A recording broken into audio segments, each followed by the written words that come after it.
हम सब कहीं ना कहीं यह बात जरूर सोचते हैं कि आखिर हम जो पैसा पे करते हैं टैक्स के नाम पे, ये सारा पैसा जाता कहाँ है, इसे सरकार कहाँ उड़ाती है। इंडिया में इतने ज़्यादा अमीर लोग होने के बाद भी गरीबी क्यों है। लेकिन आज एक ऐसा दिन है जहाँ एक इंसान ऐसे हर सवालों का जवाब दे सकता है सिर्फ एक डॉक्यूमेंट पढ़कर। Now I come to what everyone is waiting for, personal income tax. I have 5 major announcements to make in this regard.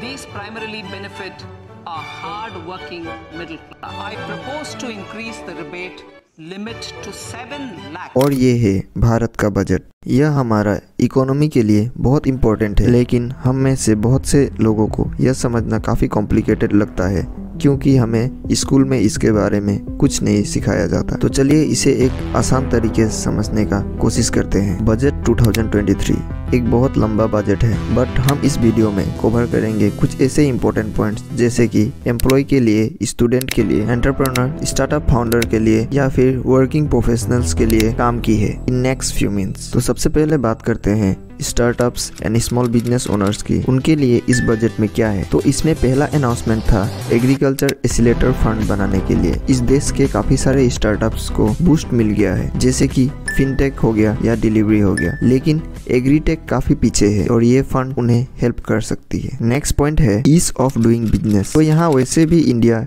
Ease of doing business पे काफी अच्छा परफॉर्म कर रही है। तो गवर्नमेंट ने कहा कि 2014 के बाद टोटल 39,000 कॉम्प्लायंसेस है, जो कि अलग अलग स्टेट्स या कहे तो डिस्ट्रिक्ट्स में हो सकती है, जिनको अब हटा दिया जाएगा। इस बजट में गवर्नमेंट ने ये भी बताया है कि वो आने वाले समय में जन विश्वास बिल लेके आएगी। तो ये जन विश्वास बिल आखिर है क्या। आपको बता दे कि पहले समय में हर चीज पर इंस्पेक्टर राज हुआ करता था। मतलब आपने अपनी फैक्ट्री का व्हाइट वॉश करी है कि नहीं, बॉयलर का ध्यान रखा है कि नहीं, हर चीज इंस्पेक्टर आके चेक करता था। इसीलिए बहुत सारा कॉम्प्लायंसेस होती थी। धीरे धीरे वो कॉम्प्लायंसेस कम हो गई है और अपनी अपनी पोर्टल पे जो अपलोड किया उसे गवर्नमेंट ने 90 to 95% तक सच मान के एक्सेप्ट कर लेती थी कि ठीक है, आपने जो इनकम टैक्स रिटर्न भरा है वो सही है। इसी को और आगे बढ़ाते हुए 100% तक ले जाने का ऑब्जेक्टिव रखा है। नेक्स्ट पॉइंट है नेशनल डाटा गवर्नेंस एजेंसी। यहाँ जो हमारी गवर्नमेंट है वो बहुत सारे एजेंसीज से हमारा बहुत सारा डाटा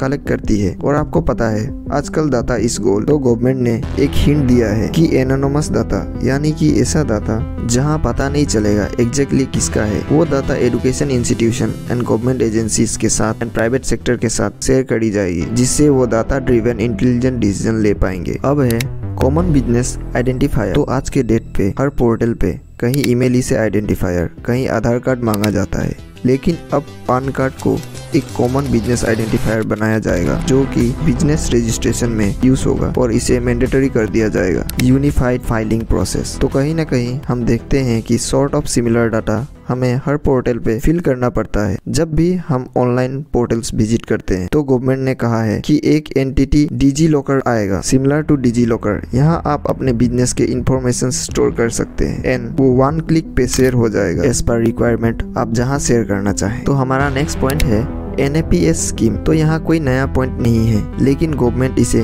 3 साल तक और एक्सटेंड कर रही है, जहाँ कहा गया है कि 47 लाख इंटर्न्स को इसका बेनिफिट मिलेगा। तो अब अगर हम बात करें इनकम टैक्स की, तो both old and new resume के तहत आपको 3 लाख तक कोई इनकम टैक्स नहीं पे करना है। एंड अगर आपकी इनकम 3 लाख से 6 लाख के बीच है तो आपको 5% टैक्स ऑफ टोटल इनकम पे करना पड़ेगा। लेकिन as per section 87A new income tax regime, अगर आपकी इनकम 7 लाख तक है तो इस पे आपकी सारी टैक्स माफ हो सकती है। एंड अगर आपकी इनकम 6 लाख से 9 लाख है तो आपको 10% टैक्स पे करना पड़ेगा। एबव 9 lakhs to 12 lakhs आपको 15 lakhs पे करना पड़ेगा। Above 12 lakhs to 15 lakhs up to 20% of total income आपको पे करना पड़ेगा। एंड अगर आपकी इनकम एबव 15 lakhs है तो आपको 30% पे करना पड़ेगा। तो आज की वीडियो में बस इतना ही। अगर आपको वीडियो कुछ इन्फॉर्मेटिव लगी या कुछ सीखने को मिला तो लाइक करना ना भूले और चैनल को सब्सक्राइब कर